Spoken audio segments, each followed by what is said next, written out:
안녕하세요. 이번에는 1961년 1월 20일에 있었던 존 F. 케네디 유명한 연설문을 아카이빙 하겠습니다. 제일 첫 부분과 마지막 부분은 인종, 국가 모든 것을 초월해서 잘 새겨들어야 할 부분이라고 생각합니다. 특히 우리나라의 정당에서도 마찬가지고. 자, 그 부분 한번 보겠습니다. We observe today not a victory of party, but a celebration of freedom, symbolizing an end as well as a beginning, signifying renewal as well as change. 이 부분입니다. 오늘 우리는 한 정당의 승리가 아닌 끝이면서도 시작을 상징하고 부활이면서도 변화를 의미하는 자유의 축제를 보고 있습니다. 그리고 제일 마지막 부분, 정말 유명한 명문입니다. My fellow Americans, ask not what your country can do for you, ask what you can do for your country. 존경하는 국민 여러분, 국가가 여러분에게 무엇을 해줄 것인가를 묻지 마시고 당신께서 여러분이 국가를 위해 무엇을 할 수 있는지를 물어보십시오 라는 명문입니다. 자, 오늘은 이렇게 1961년 1월 20일에 있었던 이벤트를 아카이빙합니다. 쭉 많은 세월이 흘러서 어느 해를 치면은 그 해에 있었던 많은 다른 이벤트, 그 해에 릴리스된 노래들 등등이 배열될 것입니다. 오케이? 시멘틱하게 아카이빙을 해 나가겠다는 말입니다. 감사합니다.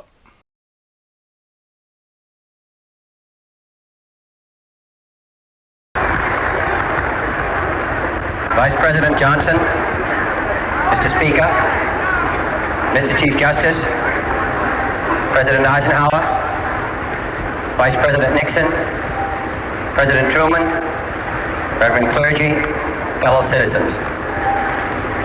We observe today not a victory of party, but a celebration of freedom, symbolizing an end as well as a beginning, signifying renewal as well as change. For I have sworn before you and Almighty God the same solemn oath our forebears prescribed nearly a century and 3/4 ago.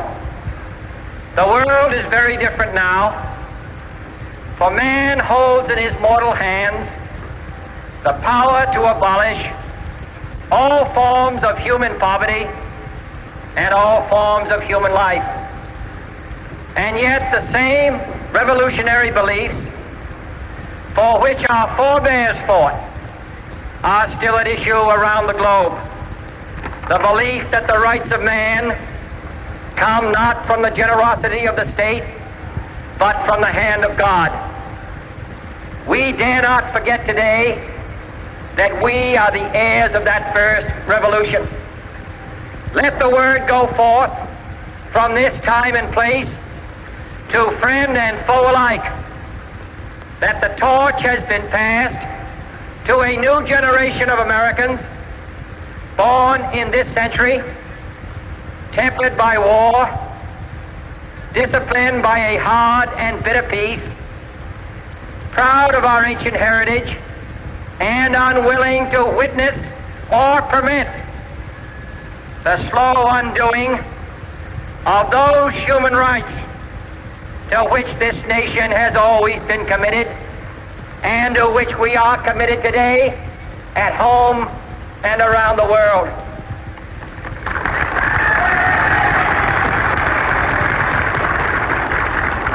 Let every nation know, whether it wishes us well or ill, that we shall pay any price, bear any burden, meet any hardship, support any friend, oppose any foe, to assure the survival and the success of liberty.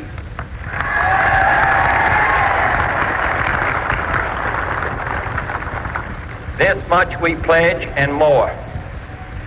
To those old allies whose cultural and spiritual origins we share, we pledge the loyalty of faithful friends.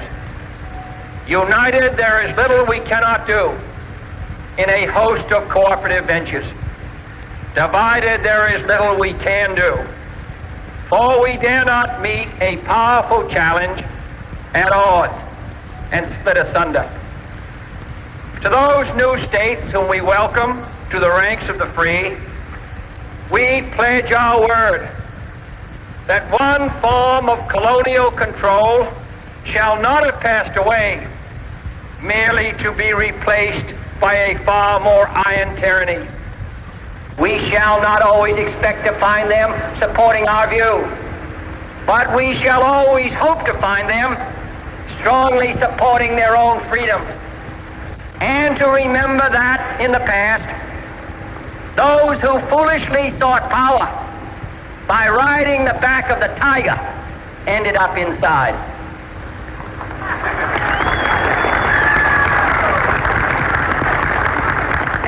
To those people in the huts and villages of half the globe struggling to break the bonds of mass misery, we pledge our best efforts to help them help themselves for whatever period is required, not because the communists may be doing it, not because we seek their votes, but because it is right. If a free society cannot help the many who are poor, it cannot save the few who are rich.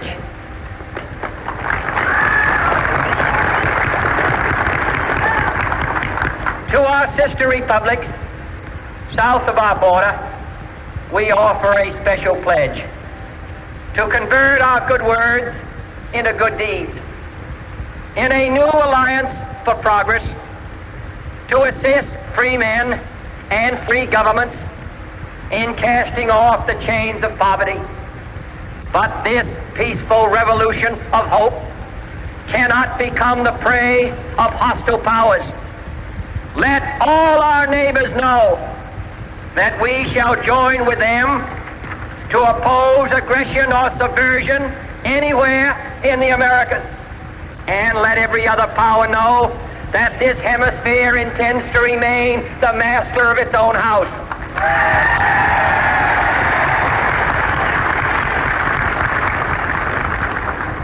To that world assembly of sovereign states, the United Nations, our last best hope, in an age where the instruments of war have far outpaced the instruments of peace, we renew our pledge of support to prevent it from becoming merely a forum for invective, to strengthen its shield of the new and the weak, and to enlarge the area in which its writ may run. Finally, to those nations who would make themselves our adversary, we offer not a pledge, but a request that both sides begin anew the quest for peace. Before the dark powers of destruction, unleashed by science, engulf all humanity in planned or accidental self-destruction. We dare not tempt them with weakness, for only when our arms are sufficient beyond doubt can we be certain beyond doubt that they will never be employed. But neither can two great and powerful groups of nations take comfort from our present course, both sides overburdened by the cost of modern weapons, both rightly alarmed by the steady spread of the deadly atom, yet both racing to alter that uncertain balance of terror that stays the hand of mankind's final war. So let us begin anew, remembering on both sides that civility is not a sign of weakness, and sincerity is always subject to proof. Let us never negotiate out of fear, but let us never fear to negotiate.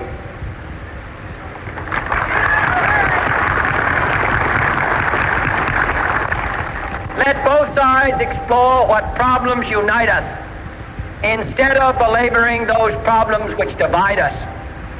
Let both sides, for the first time, formulate serious and precise proposals for the inspection and control of arms, and bring the absolute power to destroy other nations under the absolute control of all nations.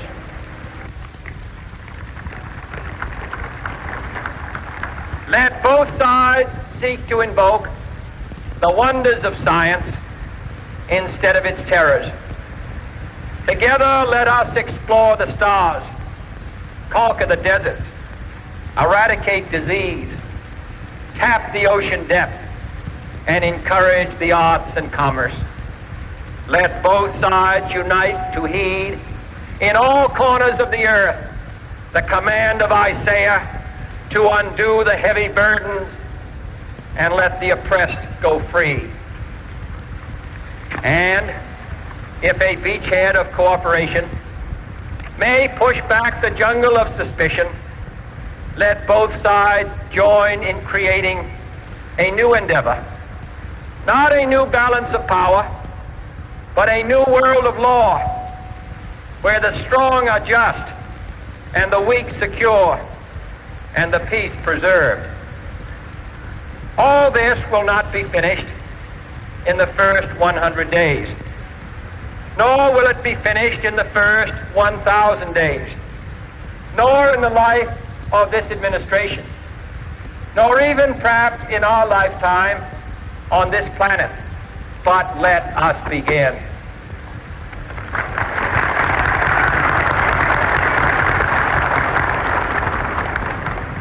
In your hands, my fellow citizens, more than mine, will rest the final success or failure of our course.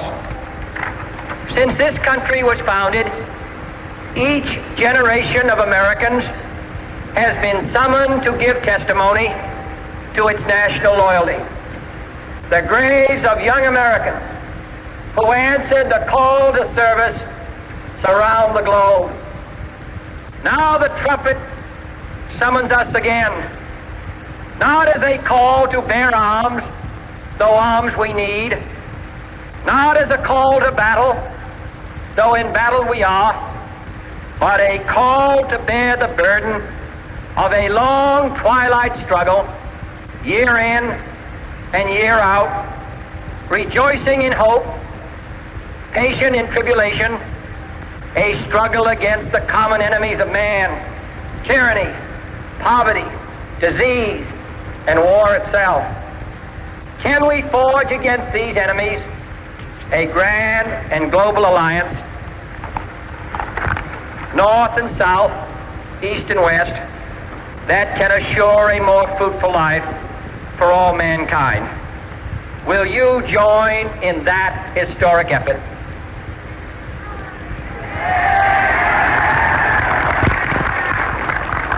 In the long history of the world, only a few generations have been granted the role of defending freedom in its hour of maximum danger. I do not shrink from this responsibility. I welcome it.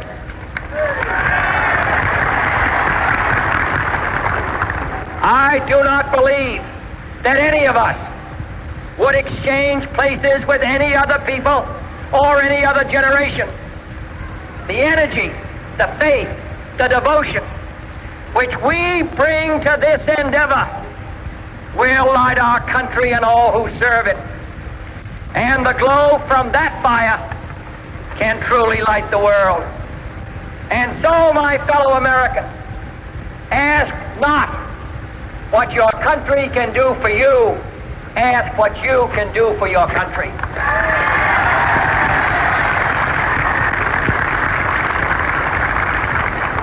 My fellow citizens of the world, ask not what America will do for you, but what together we can do for the freedom of man.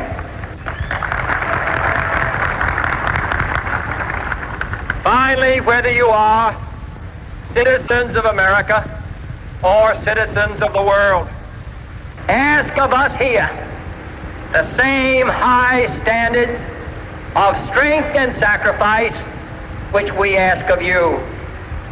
With a good conscience, our only sure reward, with history the final judge of our deeds, let us go forth to lead the land we love, asking His blessing and His help, but knowing that here on earth, God's work must truly be our own.